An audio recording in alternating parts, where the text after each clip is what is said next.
विश्वं दर्पण दृश्यमान नगरी तुल्यं निजान्तर्गतं पश्यन्नात्मनि मायया बहिर्बोधभूतं यथा निद्रया या साक्षात् कुरुते प्रबोधसमये स्वात्मानं नैवाद्वयं तस्मै श्रीगुरुमूर्तये नमः। इदं श्रीदक्षिणामूर्तये वसुदेवसुतं देवं कंसचाणूरमर्दनं देवकी परमानन्दं कृष्णं वन्दे जगद्गुरुं नारायणं नमस्कृतं नरं चैव नरोत्तमं देवीं सरस्वतीं व्यासं ततो जयमुदीरयेत्। ओम। दूसरा अध्याय सांख्य योग का 18वां श्लोक। ठीक है, 17 हो चुके थे शायद। ठीक है, इसमें अंतवंत इमे देहा नित्यस्य योक्ताः शरीरिणः अनाशिनो अप्रमेयस्य तस्माद युद्धस्व भारत। ठीक है। अच्छा, ये श्लोक ऐसा है, बड़ा वो था एक बार रशिया में, ये इस श्लोक की वजह से ये गीता बैन हो गई थी।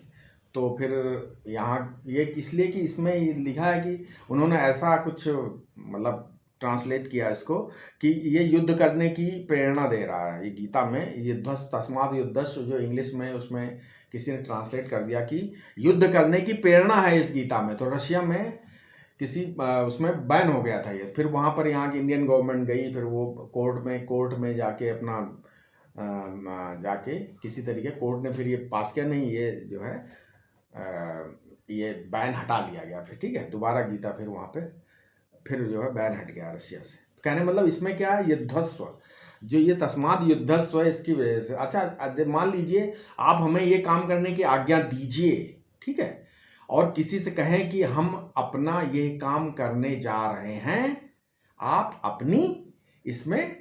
अपनी रजामंदी जाहिर कर दे, तो दोनों में फर्क हो गया ना। आज्ञा देना दूसरी चीज है और अनुज्ञा दूसरी चीज है। ठीक है, कुछ बातों में आज्ञा दूसरी होती है और अनुज्ञा दूसरी होती है। अब ये विचार करो कि यहाँ जो श्री कृष्ण अर्जुन को युद्ध करने की सलाह आज्ञा दे रहे हैं, चित्त में वृत्ति में आया हुआ जो प्रतिबंध है, ये आज्ञा नहीं दे रहे हैं, चित्त वृत्ति में जो आया हुआ प्रतिबंध आ गया है उसको मिटाने के लिए, मिटाने के बाद जो युद्ध की प्रवृत्ति है उसका अनुमोदन कर रहे हैं। ठीक है, अर्जुन भरतवंशी क्षत्रिय हैं, आपस में पार्टीबंदी है, ठीक है, होती है। पांडवों और कौरवों में विवाद है, गुरुजन जो है दोनों पक्ष में उपस्थित हैं, दोनों की बात सुनी जा चुकी, युद्ध का सारा निश्चय हो चुका, सेनापति चुने, शंख बजा चुके।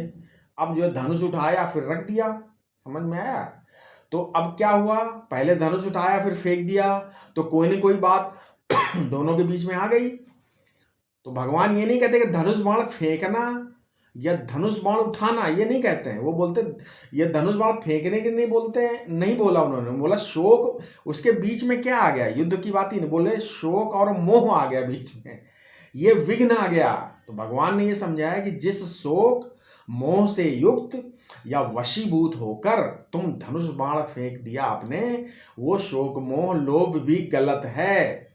वाच्यार्थ की दृष्टि से भी शोक नहीं है, वो आत्मा के अज्ञान से है और आत्मस्वरूप ही है। ठीक है, अब व्याकरण में ने इसको इस तरीके बना दिया, जो ग्रामेरियन है, व्याकरण वालों ने क्या बोले, उन्होंने बताया इसको इस तरीके से, अपवादे उत्सर्गस्यैव स्थिति ही, मतलब अपवाद का अपवाद कर देने पर जो पूर्व नियम है वो लागू हो जाता है, ये बोला है।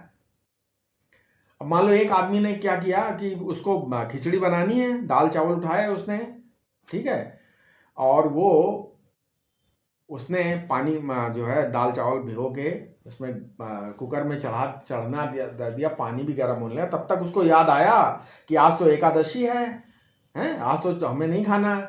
तो उसने चावल एक तरफ रख दिया, सब उतार के रख दिया दोबारा सब, और गैस बुझा दी, बैठ गया।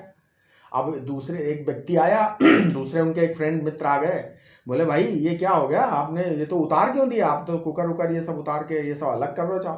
उन्होंने बोला भाई आज एकादशी है, आज तो व्रत है मेरा, हम तो खा नहीं सकते। तो उसने, उस व्यक्ति ने जो आया था, उसने बोला भाई आज एकादशी नहीं है, आज तो नवमी है। तो बोले तब, तो बोले दोबारा चढ़ा दो कुकर ये। तो ये क्या हुआ, जो बीच में प्रतिबंध आ गया था, भूल आ गई थी, उस भूल को मिटाया गया है बस। तो क्षत्रिय के लिए युद्ध करना धर्म है कि नहीं? तो हो जाओ तैयार युद्ध करने के लिए। और बीच में ये एकादशी भूल आ गई, उस भूल को भगवान ने मिटाया। ठीक है, ये है तस्माद युद्धस्व।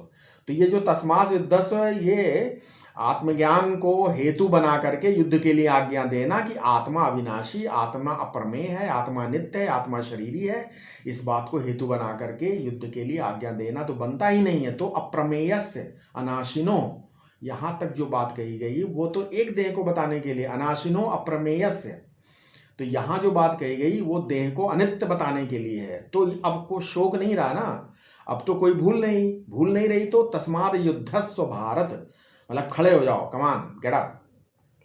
तो वहां दिव्य, ठीक है, शुरू हो गया। यहाँ युद्धस्व यहाँ विधान रूप नहीं है, मतलब ये जो पहली अवस्था है उसी का दोबारा आरंभ, पूर्वारंभ जो किया था उसकी शुरुआत पूरा करने के लिए, उसकी शुरुआत दोबारा करने के लिए अनुवाद मात्र है अथवा अनुज्ञा मात्र है, ये पहली स्थिति को दोहराना है। ठीक है, अब भगवान ने इसके आगे, इसके बाद 2 श्लोक बोले हैं। अब वो मूल दोनों श्लोक कठोपनिषद में है। ठीक है उसमें थोड़ा सा परिवर्तन करके बोला है। ठीक है, अब जैसे एक है मूलोपनिषद बोल सकते हो उसको, और सिद्धांतोपनिषद, ना सतो विद्यते भावो है। उसके बाद 2 श्लोक हैं, क्या सद असद विवेकोपनिषद है, अगला जो है वो मूलोपनिषद है। मूलोपनिषद का अर्थ है गीता के पहले जो मौजूद कठोपनिषद है, जिसमें नचिकेता और यम का संवाद है, अर्थात संवाद में अर्थता और शब्दता दोनों प्रकार से थोड़ा बहुत फेरबदल करके बोला गया है। ठीक है, तो उन्होंने, भगवान ने आगे कठोपनिषद के 2 मंत्र बोल दिए। ठीक है, 19वें श्लोक में, इसीलिए उसको गीतासु उपनिषद जैसे बोलते हैं। तो उपनिषद का मतलब बहुत सारी उपनिषद हैं।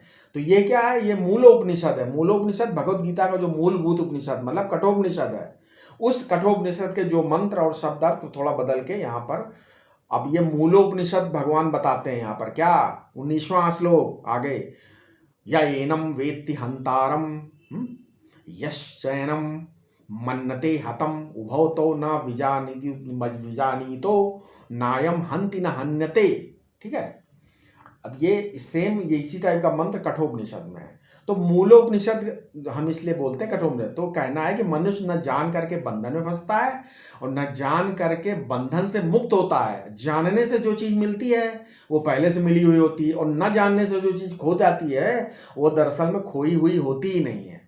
तो अब क्या हो गया, मान लीजिए मोबाइल खो गया, तो खोई नहीं थी, वो तो अपने पास ही थी, बीच में नासमझी आ गई, जिससे इस आप मतलब आप रख के भूल गए तो आपको लगा मोबाइल खो गया, लेकिन वो फिर दोबारा खोई नहीं थी, नासमझी थी, वो कहीं रखी थी, नासमझी से खोई हुई लग रही थी और समझदारी से मिल गई। तो देखो, ज्ञान से मुक्ति मिलती है और अज्ञान से बंधन होता है। इसका अर्थ है बंधन हुआ ही नहीं, तुमने अपने को न जानने के कारण बंधन में डाल दिया, और मुक्ति मिलने वाली नहीं है, वो तो मिली हुई है, तुम्हारा स्वरूप है। तो मूलोपनिषद का सिद्धांत है अज्ञान मूलक बंधन और ज्ञान मूलक मुक्ति। वो बंधन को असत और तुमको सत स्वरूप आत्मा बताने के लिए है। बंधन की निवृत्ति है, वो अधिष्ठान से व्यतिरिक्त नहीं है, उसके लिए आत्मा मुक्ति स्वरूप है। यही बताने के लिए सारी उपनिषदों में ज्ञान अज्ञान का विवेक होता है। जान लिया तो बंधन मिट गया, और जानने से क्या, अच्छा आप जान जाओगे क्या मकान आपका चला जाएगा क्या, हाँ शरीर खत्म हो जाएगा क्या, नहीं भाई। लेकिन जानने से रज्जु सर्प भ्रम मिट गया, क्योंकि था ही नहीं, इसलिए रज्जु अधिष्ठान का ज्ञान हुआ, सर्प गायब हो गया। क्यों, बोले सर्प था ही नहीं, तो जानने से मिट गया। तो जानने से जो चीज मिट जाती वो होती ही नहीं, जो चीज न जानने से होती वो दरअसल होती ही नहीं, खोती ही नहीं कभी। तो ये मूलोपनिषद मतलब कठोपनिषद की ये विशेषता है, साफ साफ वेदांत का सिद्धांत है। यहाँ पर किसी भी अन्य सिद्धांत में उसका अंतर्भाव हो ही नहीं सकता, ये केवल गीता में ही इस कठोपनिषद का अंतर्भाव हो सकता है। इसलिए बोला है तमेव विदित्वाति मृत्युमेति। ये जो श्रुति है ये बिल्कुल स्पष्ट है, इसी से वेदांतम एतम पुरुषम महांतम, इस श्रुति का अर्थ अगले श्लोक में बोलेंगे। ठीक है, 21वां श्लोक जब बोलेंगे तो इसी यही है, इसी श्लोक का क्या, वेदा विनाशिनम नित्यम चा, हाँ एनम अज अव्ययम कथम सा पुरुषा पार्थ कम घातयति हंति कम, ये 21वां श्लोक आगे बोलेंगे। ठीक है, मतलब इसमें लिखा है क्या, सा वेद विनाशिनम, सा वेद आत्मानम अजम अविनाशिनम, मतलब माने जो अपने आत्मा को जान लेता है वो कर्ता भोक्ता नहीं होता। और यहाँ बताते हैं कि कि जो अपने आप को नहीं जाना वही कर्ता भोगता है। तो अपने आप में जो कर्तत्व भोक्तत्व अज्ञान मूलक है, और जो ज्ञान से कर्तत्व और भोक्तत्व की निवृत्ति हो जाती है। ये बात देखो, अन्वय और व्यतिरेक से दोनों श्लोक में साफ साफ बताई गई। कौन सा ऐसा सिद्धांत दुनिया में है? कोई नहीं है जो आत्मा को अकर्ता और अभोक्ता मानता हो। है कोई कहे तो कहते हैं आत्मा स्वतंत्र कर्ता नहीं है, प्रयोज्य भोक्ता है। तो बोले अभी कर्ता तो है ही, कर्ता नहीं है तो भोक्ता है। कहीं ना कहीं गड़बड़ा देते हैं। पूरी गीता की पूरी बात नहीं आएगी अगर आप बोलोगे नहीं अभी भोक्ता है कर्ता। कहने वाला पूरी बात तो जब आएगी जब आत्मा अकर्ता भी हो और आत्मा अभोक्ता भी हो, तभी होगा। खाली एक होने से नहीं होगा। आत्मा अविनाशी भी हो, आत्मा अपरिच्छिन्न भी हो, आत्मा असंसारी भी हो। हाँ, यह एनम वेत्ति हंतारम यशनैनम यश्चैनम मन्नते हतम। मतलब इसको ऐसे, यह एनम आत्मानम हंतारम वेत्ति सा न विजानाति यश्च कस्य एनम आत्मानम मन्नते सा न विजानाति तम तो आत्मानम न विजानाति उभौ तो एनम न विजानीतः। वो जो ऐसा समझता है कि ये आत्मा हंता अर्थात हनन क्रिया का करता है, सा आत्मानम ना विजानाति, वो अपने आप को नहीं जानता। फिर तुम ये चिंता मत करो कि हम भीष्म द्रोण के हंता हैं, मारने वाले हैं, जानते नहीं अपने आप को आप। बोले महाराज मैं ठीक जानता हूँ कि मैं हंता नहीं हूँ, परंतु वे जानते हैं ना कि मैं उनका हंता हूँ। बोले वे लोग अज्ञानी हैं। यश एनम हन्यतम मन्नते सा विजानाति, वे भी अज्ञानी तुम भी अज्ञानी, मरने वाला भी और मारने वाला मरने वाला जानते हो ना, करने वाला और मरने वाला जानते हो। यहाँ तो युद्ध का प्रसंग है, इसलिए हंता और हत का मारने वाला और मरने वाला का मतलब निकल आता। लेकिन उपनिषद में जहाँ ये है कि वहाँ तो युद्ध का प्रसंग नहीं है ना, वहाँ तो आत्मा का स्वरूप क्या है? नचिकेता बड़ा दृढ़ सात्विक पुरुष था भाई, है वो बूढ़ी पुरानी बनने से पड़ता है। क्या कहते हो भाई? ये बूढ़ी पुरानी है, ये गाय ब्राह्मणों को लेकर ब्राह्मणों को देते हो, हमारे एक विधान रूप है। बस तुम्हारे किसका नाम लें, किसको दे दोगे?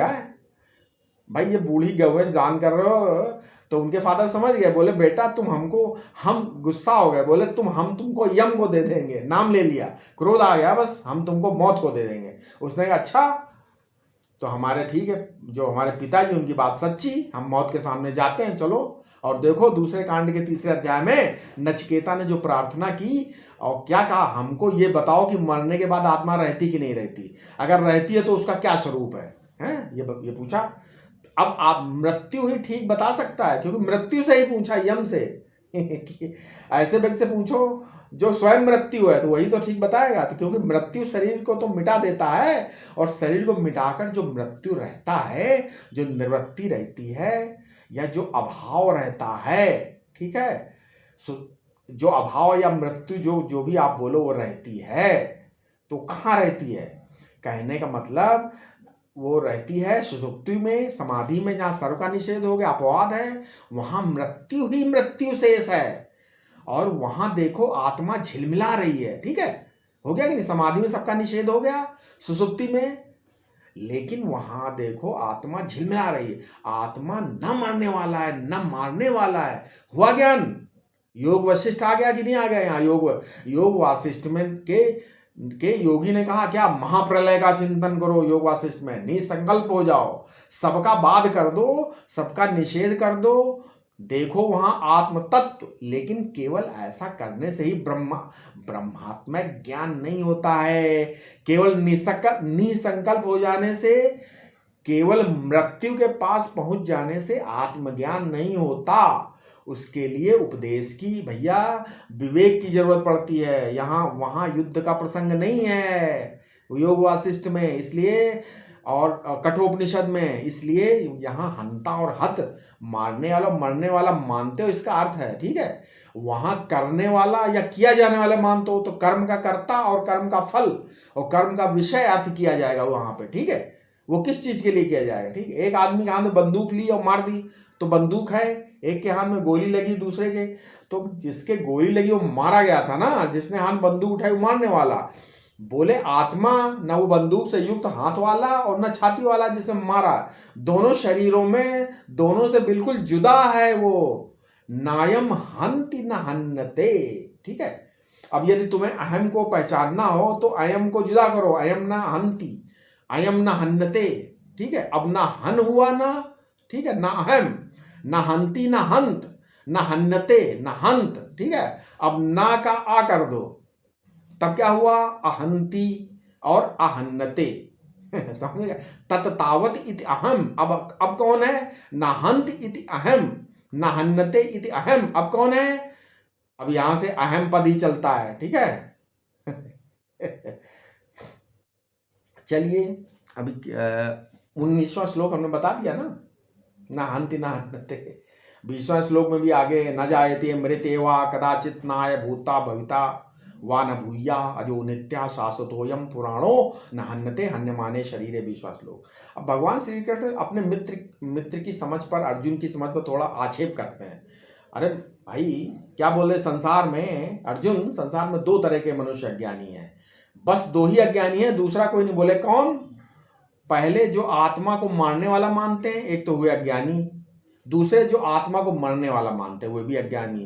तो ये आत्मा ना मरता है ना मारा जाता, नायम हंति ना हन्नते, ये वध भीष्म आदि हैं और मारने वाला है अर्जुन। इन दोनों प्रसंग साथ साथ चल रहे हैं। ठीक है, इस श्लोक का अर्थ प्रसंग से जुड़ जाता है, परंतु कठोपनिषद में जहां इन दोनों मंत्रों का अर्थ है, वहां तो युद्ध का प्रसंग नहीं है। वहां पर वहां तो पिता को, अपने पिता को प्रसन्न करके वर मांगने के माने अपने धनेच्छा को की इच्छा का जो इष्टा जो है उसको पूरी करते हैं। और अग्नि विद्या को ठीक ठीक समझ करके नचिकेता ने ये प्रश्न उठाया था। स्थूल देह मरने के बाद आत्मा के विषय में जो संशय किया जाता है कि आत्मा मरने के बाद आत्मा है कि आत्मा नहीं है, स्थूल देह मरता है और आत्मा जो है वो नहीं मरती है, यथावत आत्मा का निरूपण करने के लिए मानो इनके भूतों का जो रूप और आकार है, देहाकार परिणाम को प्राप्त करके भूत ही देहाकार दिखाई दे रहे हैं।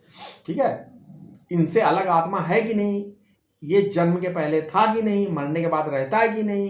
ठीक है, जो योग तरह के विशिष्ट जीव का ये नचिकेता का मूल प्रश्न था। और इसके उत्तर में कठोपनिषद में ये बात कही गई थी क्या, हंता चेन्नम मन्नते। ठीक है, हंतुम हतश्चेन मन्नते हतम, ये कठोपनिषद का मंत्र बता रहे हैं। उभो तो ना विजानी तो नायम हंति न हन्नते। ठीक है, वहां कठोपनिषद में बोला गया है। क्या वहां बताया गया है कि भोग को स्वीकार करके जो कर्म का करता है वो आत्मा का सच्चा स्वरूप नहीं है।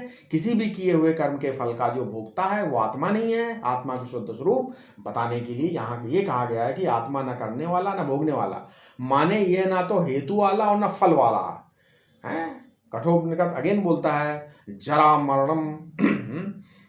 मरण जन्म विनिर्मुक्तः सर्वे धर्मा स्वभावतः। आत्मा जो है वो जन्म से, जरा से, मरण से स्वभाव से ही युक्त है। इसका संबंध इन पदार्थों से नहीं है। फिर कर्तव्य संबंध भासता कैसे, भासता है कि हमने पाप किया, पुण्य किया, हम सुखी दुखी हैं। ये किस लिए, बोले मांडुक कारिका में देखे, छीड़े हेतु फलादीन हैं संसारे न प्रवर्तते। ठीक है, गौड़पादाचार्य ने मांडुक कारिका में बताया कि यावद हेतु फलादयः तावद हेतु फलोदयः। जब तक हेतु मतलब कर्म और फल, मतलब हेतु क्या, कर्म और फल शरीर, समझ गए, ये दोनों हेतु। पहला हो गया कर्म और उसका फल है शरीर, और सुख दुख के साथ आविष्ट है, माने हम इनको अपना आपा मानते हैं। तब तक हेतु फलोदया, कर्म भी होते रहते हैं और पाप पुण्य सुख दुख भी आएंगे, और फल का फल, फल पर फल, और देह पर देह मिलते रहेंगे, जायस्व मृयस्व होता रहेगा। ठीक है, क्षीणे हेतु फलादीनी संसारे न प्रवर्तते। यदि एक मनुष्य अपने को कर्म और फल के ऊपर जान गया, पाप पुण्य सुख दुख से अपने को असंग जाना, यदि किसी ने अपने अभेदता और संगता को जान लिया अपनी, फिर संसार की जन्म मरण की प्रवृत्ति नहीं होती। ना तो फिर पैदा होना है और ना मरना होता है, मोक्ष हो गया। ठीक है, क्यों, कठोपनिषद में जो मंत्र बोला गया है इसी प्रसंग में आगे कठोपनिषद में है कि आत्मा जो है वह कर्मेंद्रियों के संबंध से, अंतःकरण के संबंध से बिल्कुल जुदा है। तो असल में कर्तापना जो आता है वो सामान्य कर्म में नहीं आता है। आप देखना, कभी आपके शरीर में, मान लीजिए आपको शरीर में यहाँ पर कोई खुजली या कुछ दर्द हो रहा है या खुजला दिया, तो खुजलाने में बड़ी बहादुरी काम, ऐसा अभिमान नहीं होता है। खुजलाने में क्या आपको लगा कि हमने बड़ा अच्छा काम कर दिया, कोई दूसरा नहीं, मैंने कोई पाप कर दिया, ये भी ग्लानि नहीं होती। अब शरीर में खुजली खुजला दिया आपने, तो खुजलापन दूर रूप जो कर्म है ना तो आपने को पापी बनाता है और ना पुण्यात्मा बनाता है समझ में आ गया। इसलिए क्या बोले हैं कि संसारी कर्म केवलम कर्म चेतन, ठीक है, संसारी केवलम कर्म चेतन आत्माति चिद विषयम ही इदम ये तो शरीर के लिए आवश्यक कर्म है, इसको करके कोई पापी नहीं बनता। ये तो विवशवात कर्म कर रहे हो ना, विवश होकर। परंतु कोई ये हट करे कि हम तो पवित्र स्थान पर गंगा जी की धारा में तट पर बैठकर लघुशंका करेंगे तो वहां पाप हो जाएगा, लघुशंका, ठीक है। इसका मतलब है कि जब कोई मनुष्य जानबूझकर संकल्प करके कोई पाप कर्म करता है तब उसमें पापी पने का अभिमान उदय हो जाता है। जानबूझकर ही मैंने बहुत बड़ा काम किया, सुख की प्राप्ति के लिए पुण्य होता है, ठीक है। पलक के उठाने गिराने, आपकी नाड़ियां चल रही, सांस ले रहे हो, सोच जा रहे हो लघुशंका, उसमें जानबूझकर विधि का विरोध था कि निषिद्ध कर्म यहां पर न करें तो पाप कर पुण्य की उत्पत्ति होती है। जहां सब आसक्ति बस गई, वासना बस गई, जहां अभिमान बस गया, जहां हम कर्म में प्रवृत्त हुए, वहीं पाप पुण्य की उत्पत्ति हो गई, उसी का फल भोगना पड़ता है। हम कर्म सिद्धांत का निरूपण अभी यहाँ नहीं करना चाहते। हम आपको ये बताना चाहते हैं कि यहाँ अहिंसा और हत शब्द जो है वो कर्ता और हंता के लिए पड़ा हुआ है। मैं कर्म करने वाला हूँ, ये जो अभिमानी है वही हंता है। हनन क्रिया का, हनन क्रिया कर्मात्र का उपलक्षण है। यहाँ जो हत है, हत, ठीक है, शब्द है, वो हनन क्रिया का फल होना है, ठीक है।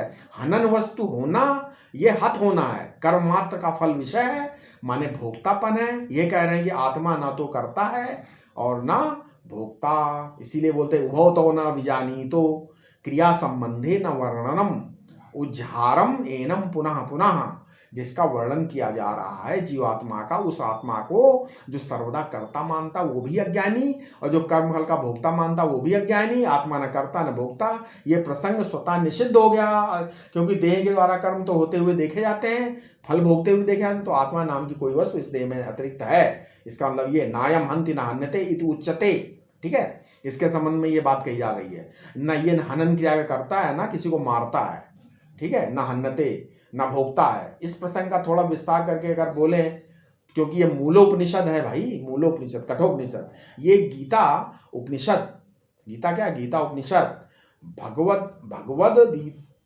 गीतो उपनिषद होती है, और एक अपौरुषेय वेदवाणी रूप उपनिषद है, वो मूलोपनिषद है। समझ गए, समझ गए, मूलोपनिषद अपौरुषेय वेदवाणी है, कठोपनिषद वो मूलोपनिषद है, और पौरुषेय भगवद वाणी रूप जो उपनिषद है वो भगवद गीता उपनिषद है।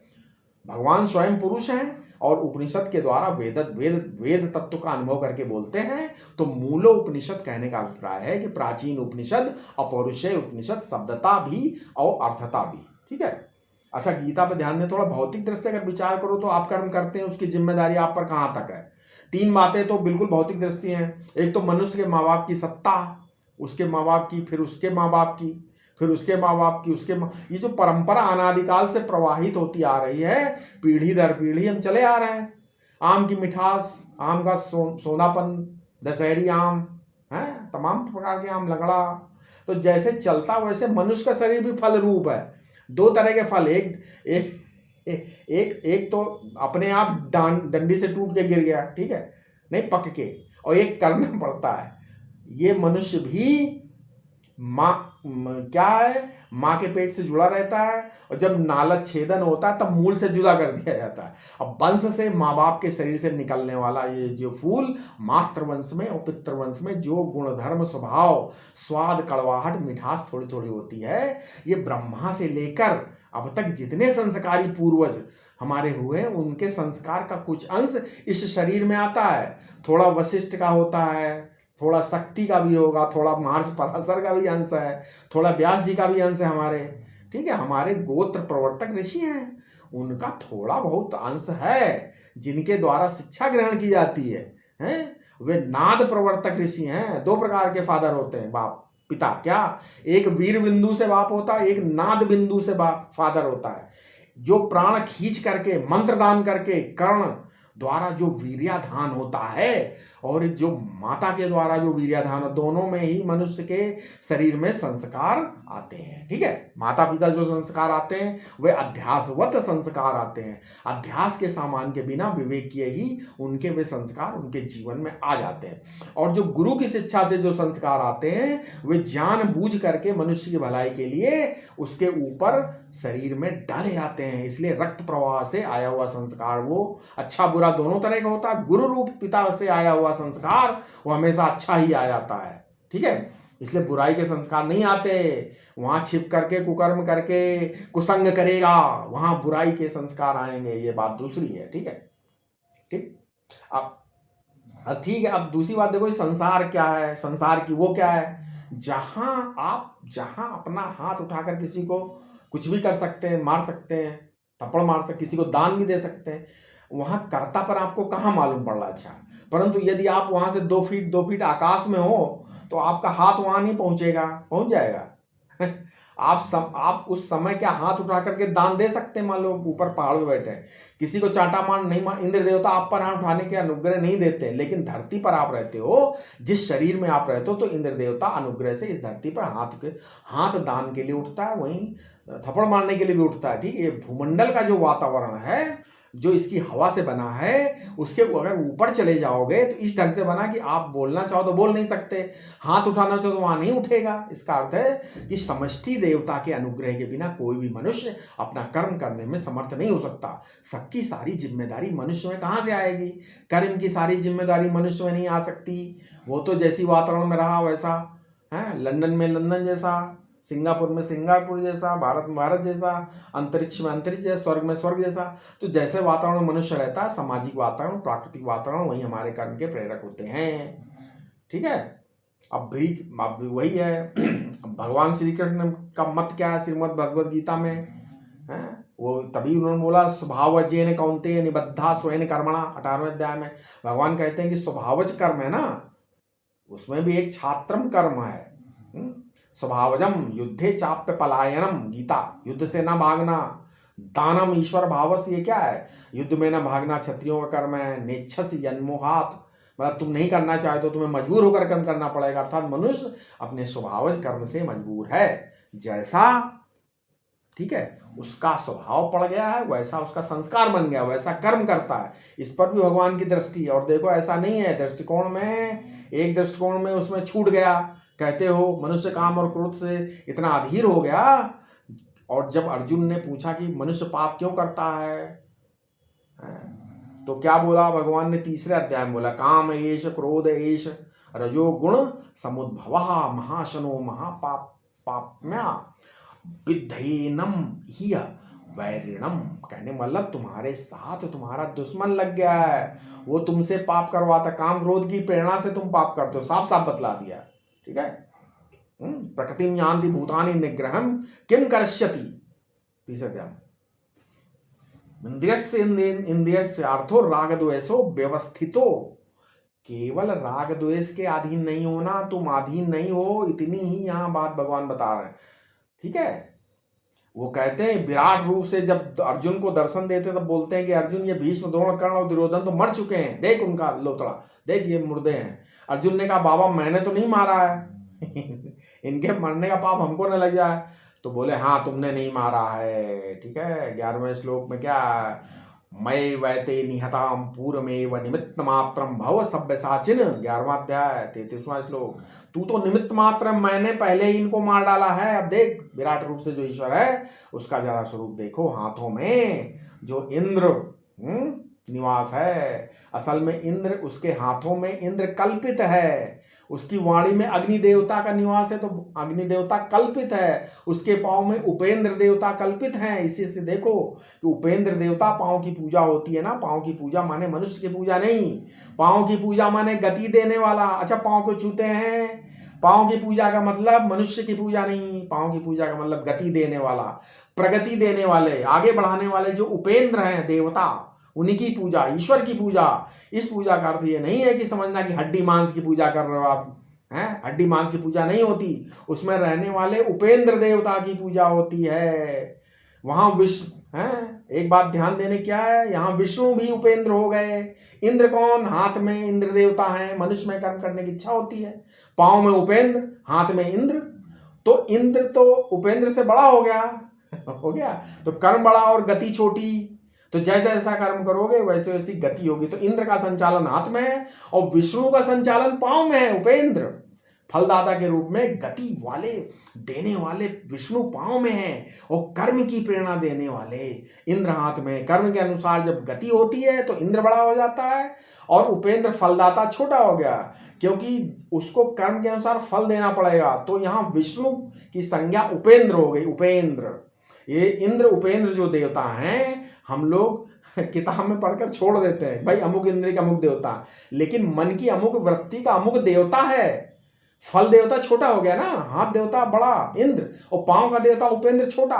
वो केवल जबानी नहीं है, केवल नाम जप करने के लिए नहीं लिखा, रटने के लिए भाई, उसमें विचार करो, विवेक है उसमें। एक चीज है जो सब काम रट लेने से नहीं हो जाता, उस पर विचार करना पड़ता है, कि विवेक करना पड़ता है, कि मनन चिंतन करना पड़ता है, तब बात निकलती है। अब यहाँ देखो, विराट रूप में भगवान उपेंद्र हैं, जिनके पांव में कल्पित, और इंद्र जिनके हाथ में कल्पित, वो कह रहे हैं मैं ये वैते निहराम पूर्वमेव जयपुर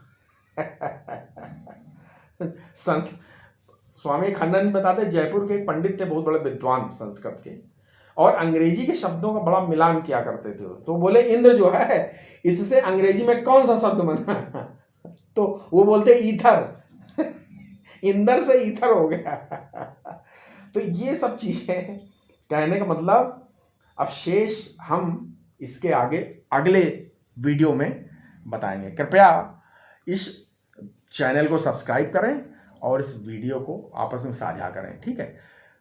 ओम शांति शांति शांति।